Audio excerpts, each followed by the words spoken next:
Ladies and gentlemen, boys and girls, welcome back to Let's Play Morrowind, where we are in the secret monastery of Holamayan, home of the dissident priests of the temple.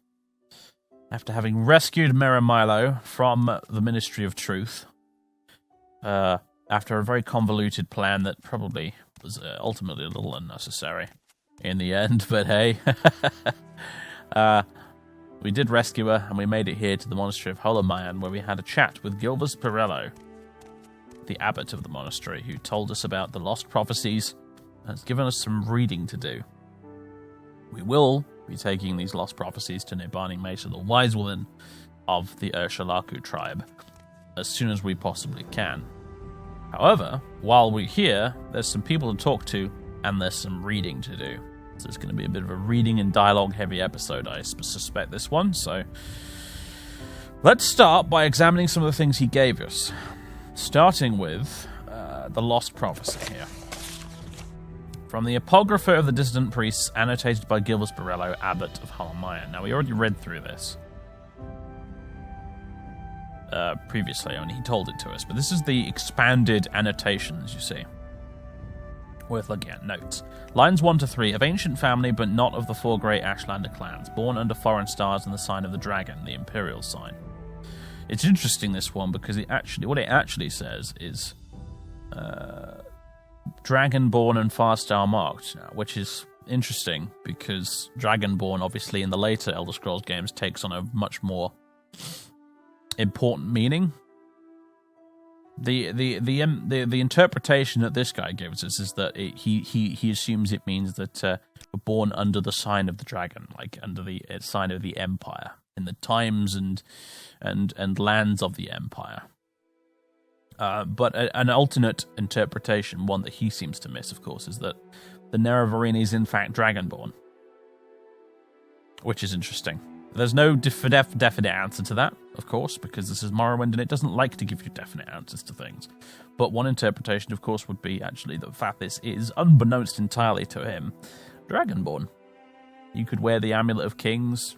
He could absorb souls of dragons if there are any dragons around. Potentially. Alternatively, it could be poetic license for meaning born under the sign of the Empire. We don't know. And we'll never know, ultimately. But there it is. Lines 4 to 5. Outlander Incarnate appears as a formal epithet, stressing the linkage between the words. The Outlander Incarnate is a blessed guest, not born of the tribes, but accepted as a guest with rights of hearth and hospitality, which we have been. We are a hearth friend of the Urshalaku, in fact. Under Red Mountain, he will confront and balance against 7 curses. See the 7 curses prophecy. Also, Dagoth is served by his 7 kin, once great wizard lords called Ash Vampires by the Ashlanders. That's possibly the first we've heard of that, actually. That's new information. Because, of course, we do know some of the...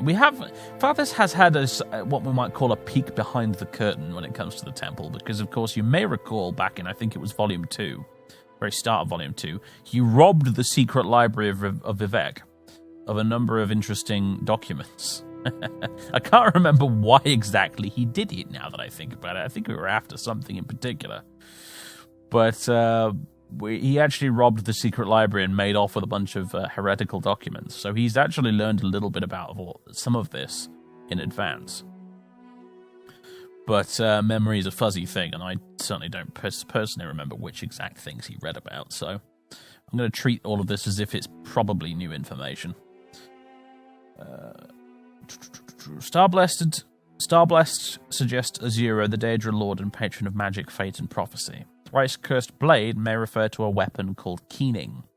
First we've heard of that as well, associated in certain legends with the Battle of Red Mountain and Dwemer Craft Lord Kagrenac. Reap the harvest is a reference to the proverb, you harvest from the seeds you plant, which means you get what your labours deserve, in both a positive sense of reward and in a negative sense of punishment. The unmourned house could be either or both of the lost great houses of the Dunmer, House Dwemer and House Dagoth. Of course, we know House Dwemer wasn't a Dunmer great house at all. They were a completely separate people, a nation and race and everything. There's an interesting bit of point of confusion in this game, is that a lot of documents and stuff refer to the Dwemer as if they were a Dunmer Great House, and a lot of the others, the correct ones, know that they're an entirely separate thing.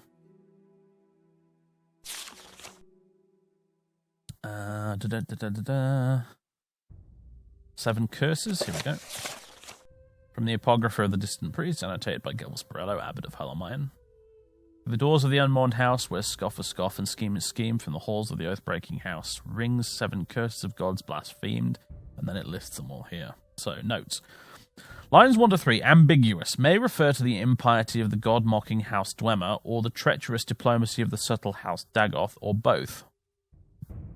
House Dagoth, however, was reviled as oath-breaking for its treachery at Red Mountain.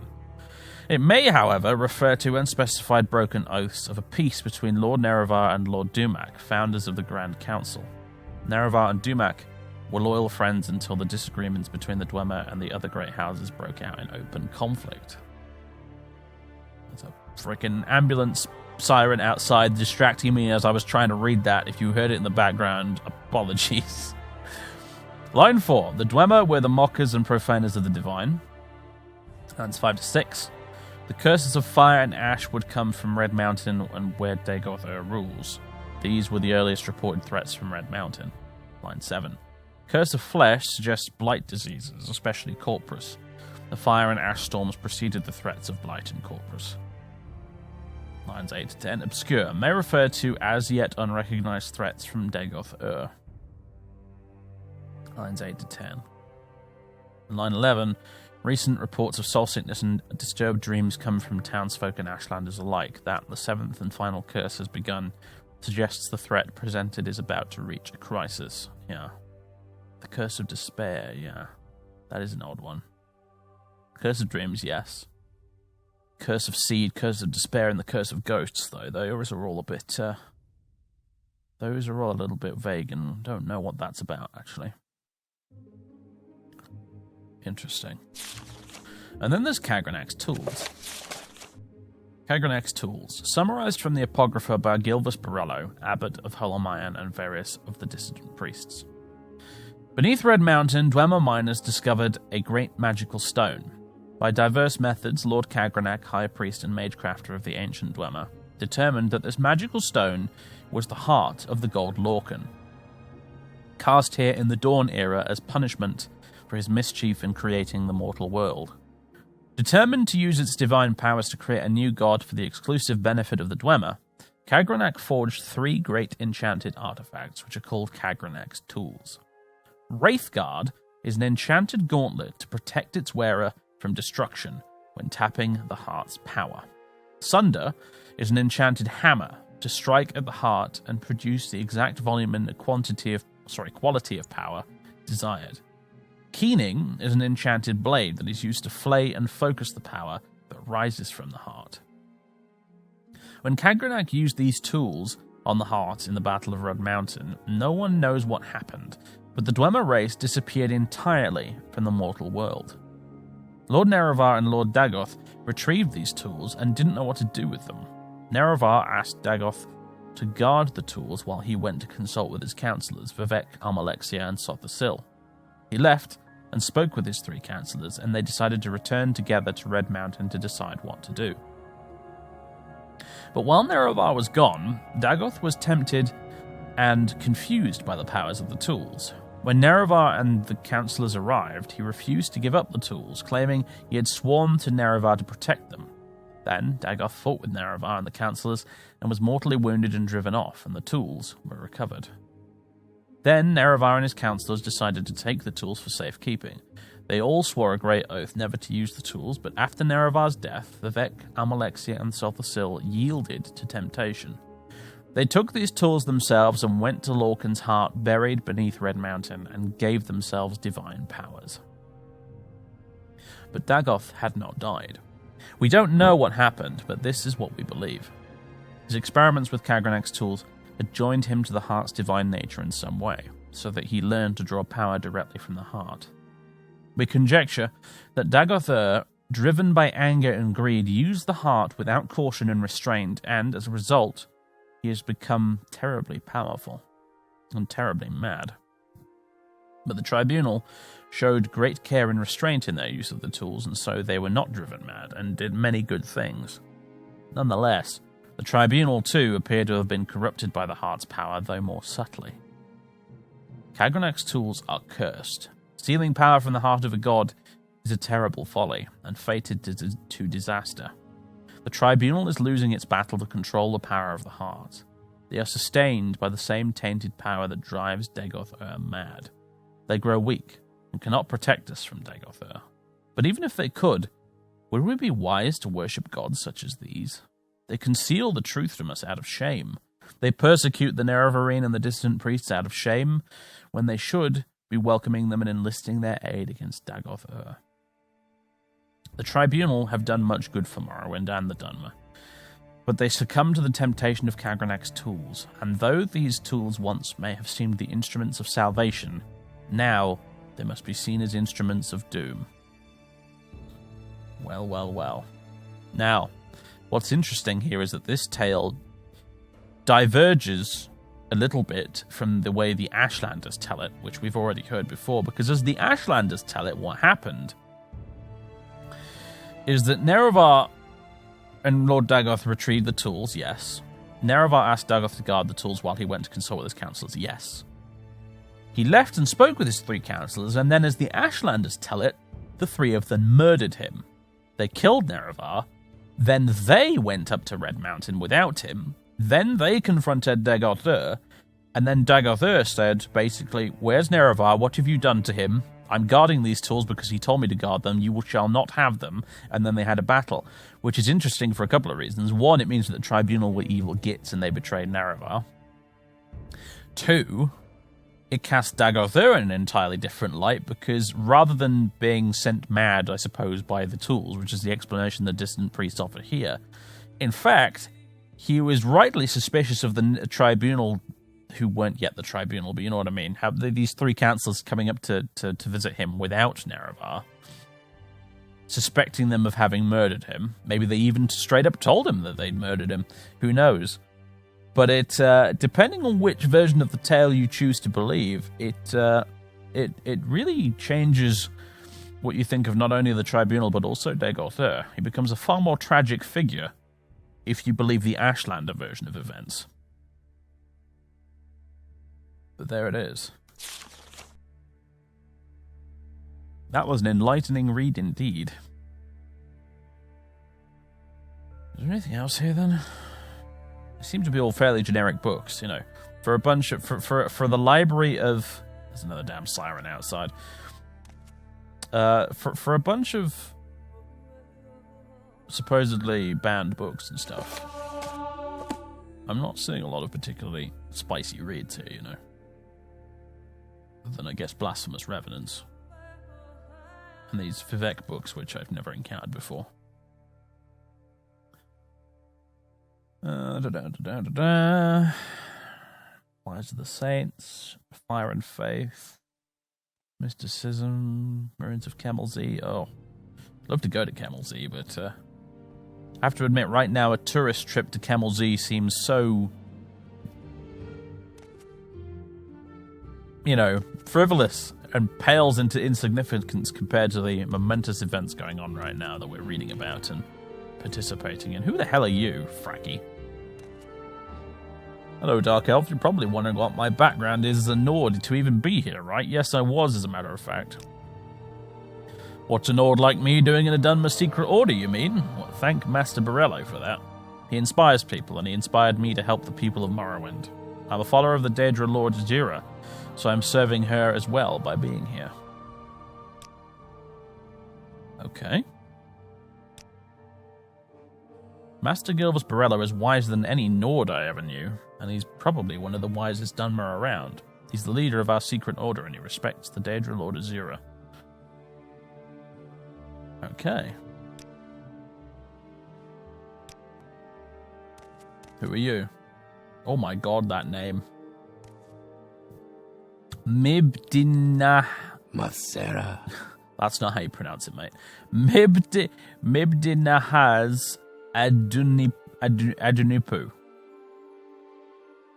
I'm just going to call you Mib from now on, if that's okay. You must be Father Zolvan. Master Brother told us about your rescuing Marimilo. Welcome to Holamayan. I am Mib, yes. You're a pilgrim, are you? You've nothing particularly interesting to say, then. Ooh, a fishing rod. I guess people do actual fishing here, then.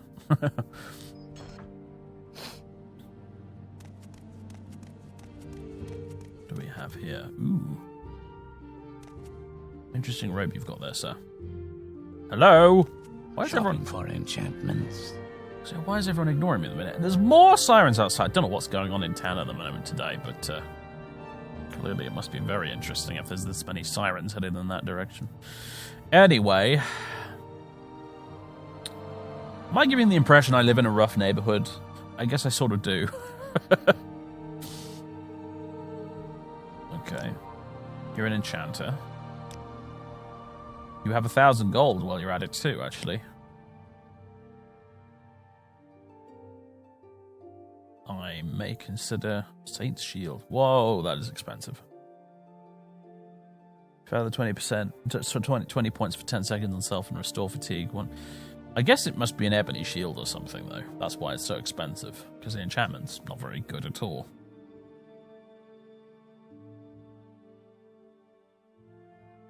I could barter for that with some of the bits I've got right now, actually, but I'm not going to.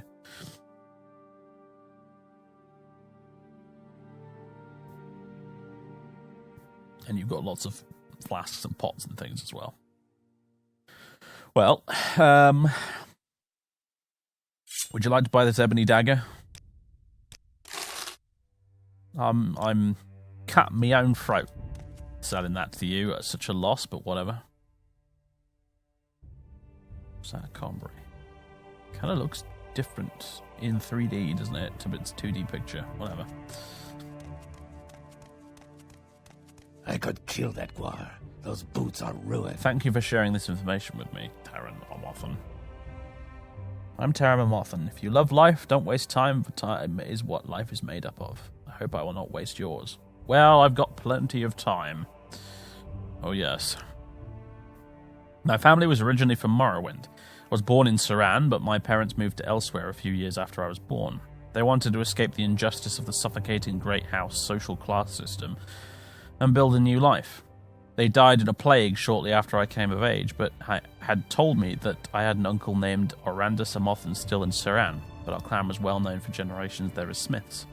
Apologies for the short pause there, folks. I desperately had to sneeze. Anyway. When I came back to Morrowind to help our fellow Dunmer find the justice we deserve, I learned that my uncle Orandas was the last of the Amothan clan in Saran, along with the daughter named Arero Amothan. I've not been able to see him for years because I'm a dissident priest. I did not want them to suffer for my choices, and so I posed as a friend of the family, although my uncle knew the truth. But recently I heard the sad news that my uncle had passed away a few months ago. His daughter, Arero Amothan, had left Saran years ago, and as cousins, we are the closest family left to each other now, and as a Dunmer, you should understand the importance of knowing and honouring your family. Rather uniquely, actually, Fathers doesn't, because he doesn't have any family. If you find Arero Amothan in your travels across Morrowind, I would be very grateful to hear of it. Well, I don't think we have. So... Training? Oh. You train in a few things here, don't you? Acrobatics, sneak, hand-to-hand. Techniques? Highest technique is to have no technique. My technique is a result of your technique. My movement is a result of your movement. In combat, spontaneity rules. Rote performance of technique perishes. Obey the principles without being bound by them. Are you, by any chance, like the master trainer of hand-to-hand in the game or something? Is this why you have so much unique dialogue? A fight is not won by punch or kick. Either learn to endure or hire a bodyguard. A good fight should be like a small play, played seriously. When the opponent expands, I contract. When he contracts, I expand. When the opportunity presents itself, I do not hit. It hits all by itself. These and other ways of the martial arts I offer training in, my friend. Knowledge in martial arts actually means self-knowledge. A martial artist has to take responsibility for themselves and accept the consequences of their own doing. A teacher must never impose on the student to fit his or her favourite pattern. A good teacher functions as a pointer, exposing their students' vulnerability and causing them to explore both internally and finally integrating themselves with their being. To me, the extraordinary aspect of the martial arts lies in its simplicity.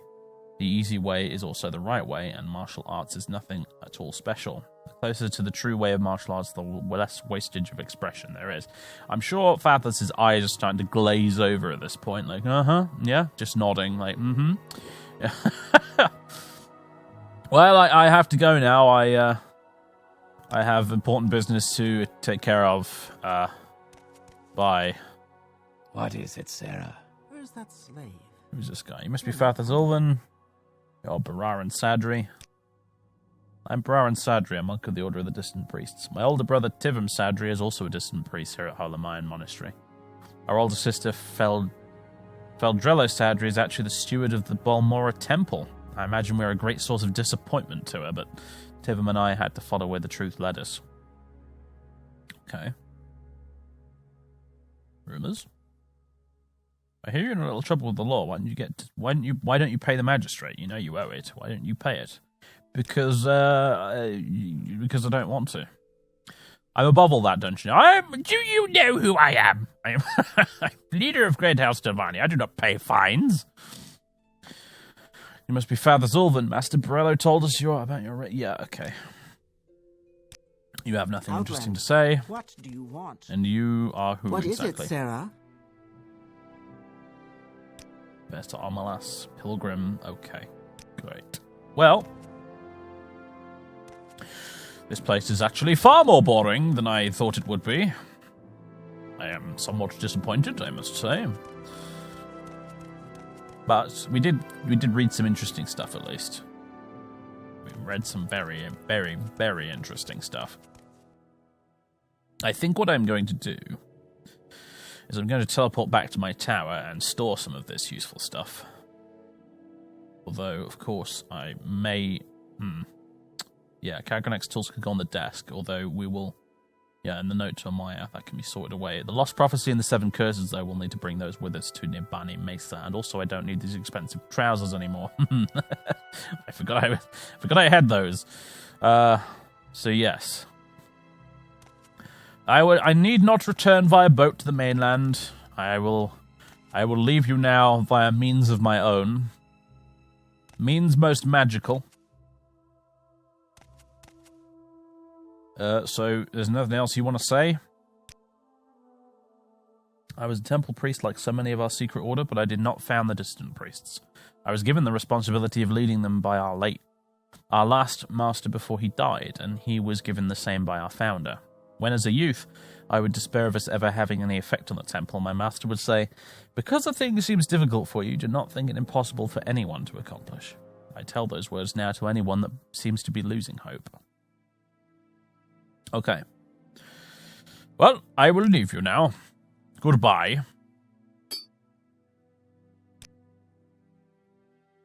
Let's go to the upper tower.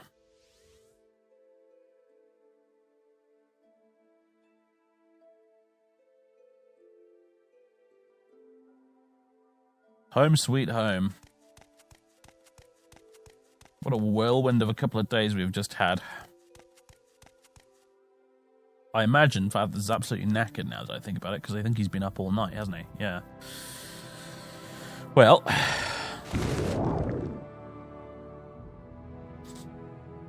Let's see. I went completely the wrong way there, didn't I?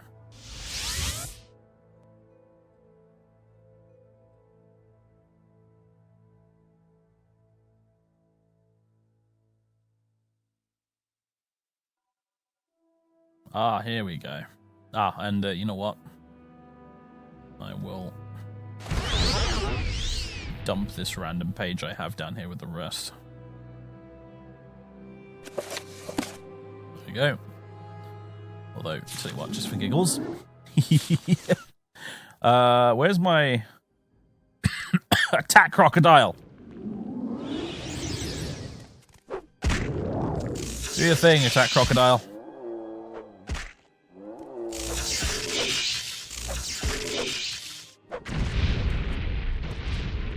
Who will win?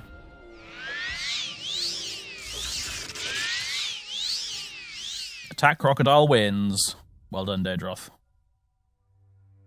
Stremora has a Daedric club. Good grief. Yeah, you guys are a very rich source of random, very valuable weapons, aren't you? Yes, indeed. Alright.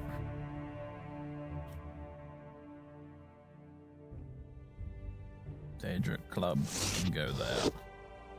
Well, that's basically a source of infinite money. Very good. Very good indeed. Alright, that's my desk. All my stuff on.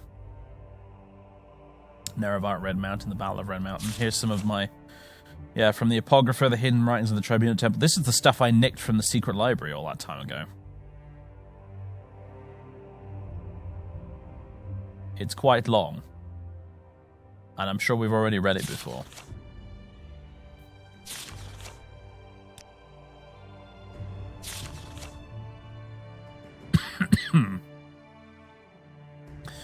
Oh yeah, and that's that very nicely formatted message from Dagoth there as well. So, tell you what. Oh yeah, my letter opener, I almost forgot about that. Okay. Kagrenac Tools. There you go. They can live there. Oh, and the notes are on Maya as well. Need that cluttering up my inventory. Alright then. Very good.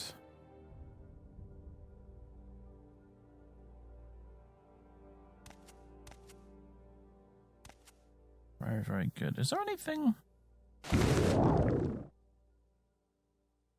Oh, hello.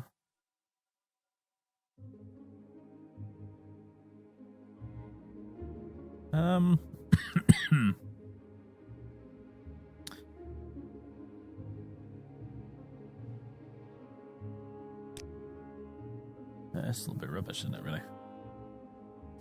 Yeah, no, you can't do anything with it. You just pick it up on the spot. Yeah, this is rubbish. Someone in the comments mentioned I had, like, an alchemy lab or whatever. And that I shouldn't be carrying around my alchemy gear, but to that I say rubbish. Balderdash. Yeah, okay, technically I suppose I have an alchemy lab, but it's just a bunch of random journeyman crap lying around here. No, of course, I'm going to carry on. Carry on carrying my master gear around with me so I can make potions. Bah. Anyway. Right, so.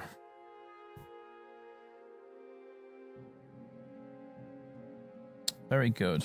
That's the stuff stowed away that's important. And now, I think, Fathis is going to have a big long sleep. That's what he's going to do, because he's been up all night. I suppose he might have caught 40 winks on that boat ride across, but still. Probably desperate for his bed right now. So you know what he's going to do? 24 hours spent resting in the tower. And it seems hopefully nobody's disturbed us in this time, although. So a day later, we emerge from our chambers. Let's switch our robe, shall we?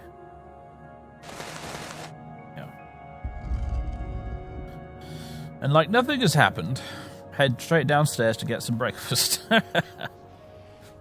He probably had a bath using the awesome little bathhouse bit while we were here as well, actually.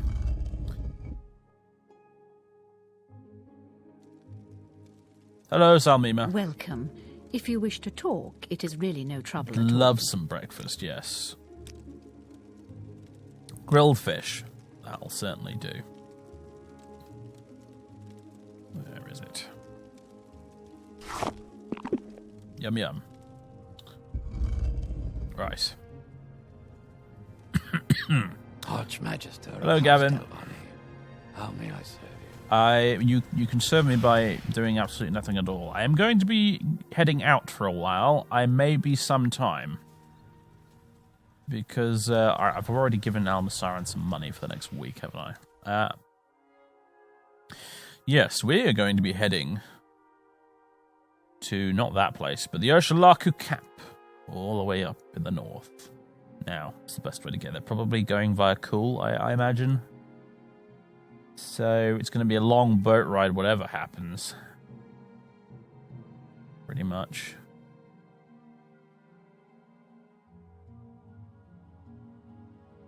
Yeah. How do we want to do this? I suppose I could teleport to Alderaan via the Mages Guild and then get a Silt Strider to Nesis, and then from Nesis to Cole. That would probably be the fastest way of doing it, rather than taking a boat all the way around the island, wouldn't it? Yeah, okay. Let's do that then. Divine Intervention. Skadoosh. Alright. Haven't quick saved in a while. I should probably do that. Excuse the coughing, folks. I've got a tickle in my throat today, and I don't know where it's from. Right.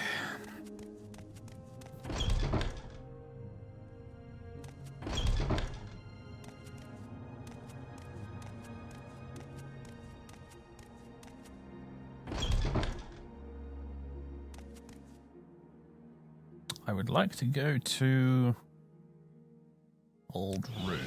Yeah. You know what? While I'm here, I'm going to go and see if I can find people with spells. Because not having access to a Dominate spell has been quite irritating, as it turned out. Oh, wait. We need to go see the... right. We need to go pay the Thieves Guild a visit, don't we? Whoops. Alright, let's just go do that. The only person I know of who can sort this out is in the Balmora Thieves Guild, actually, so... Let's, spells? There's Calm. We don't want Calm. We want Dominate. Dominate! Didn't realize it was such a rare spell until now.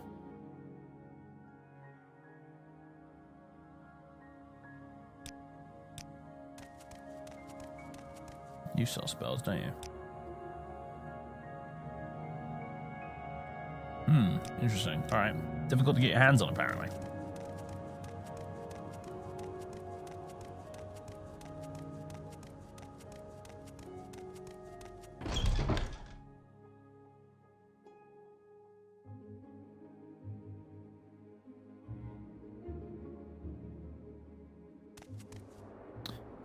Right, well, I'm going to go pay off this bounty.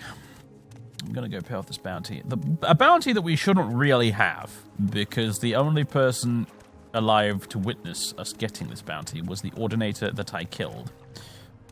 So this is ridiculous, but it has to be done regardless. I don't know. I'm trying to come up with a narrative reason for why Fathers would have a bounty right now, and I'm really not coming up with one. Let's just say he's talking to his contact in the Thieves Guild here to just ensure that there are no problems as a result of the disturbance in the Ministry of Truth.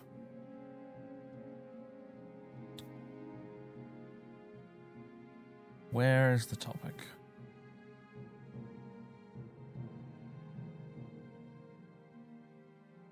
You have a lot of topics, don't you? My goodness. We are, you know, like, we do have this option available, right? I'm sure I've done this in the past.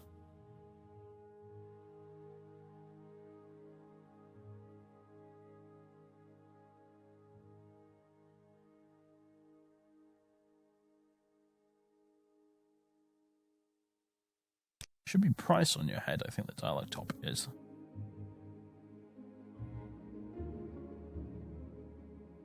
P. Where's P?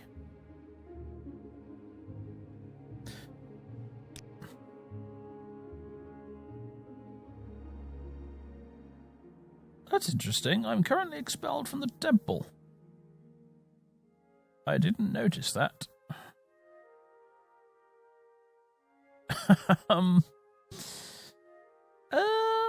How do I fix that?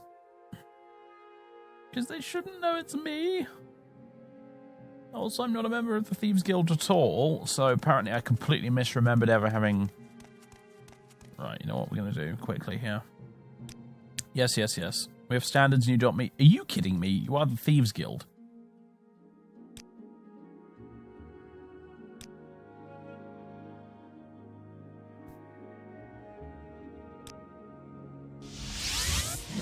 I didn't mean to do that. I just accidentally nudged the Q button, and now I'm in Fort friggin' Moonmoth. Oh, good.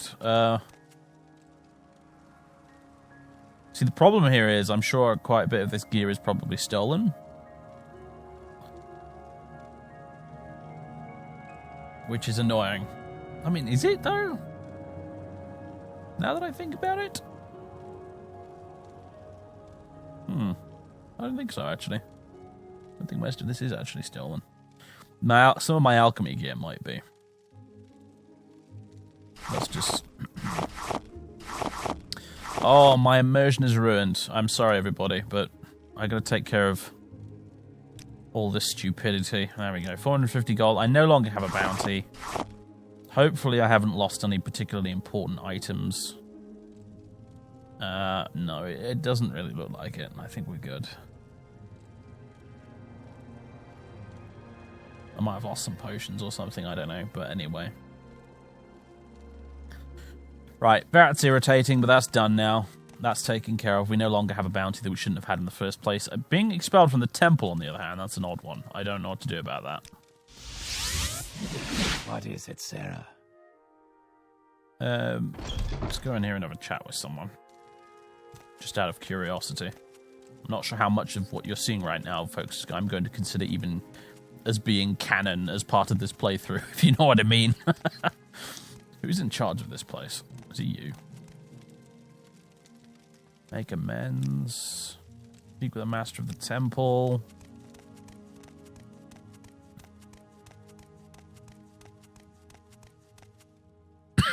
Such as you, for example. You're the sister of those guys at the monastery, aren't you? Make amends. Temple welcomes everyone into its fellowship, but not all are able to complete their journey. You broke our rules, but you have big, great potential, and I'll forgive you this one offense. Nothing like this must ever occur again. If it does, the temple will have no use for your potential. All right, good. So that's now fixed as well. We're no longer expelled from the temple, but if I ever get expelled again, I'm probably expelled for good. Okay, right. Yeah, that's just whatever. Whatever, game. Whatever. Yes, Outlander. How do you do? That was weird and irritating, and let's just sort of hopefully pretend that this never happened for a while, shall we? Let's just go back to the Mages Guild and teleport back to Old Rune and pretend that none of this ever happened. How's about that? Go ahead, Outlander. What do you need? I think that's what I'm going to do.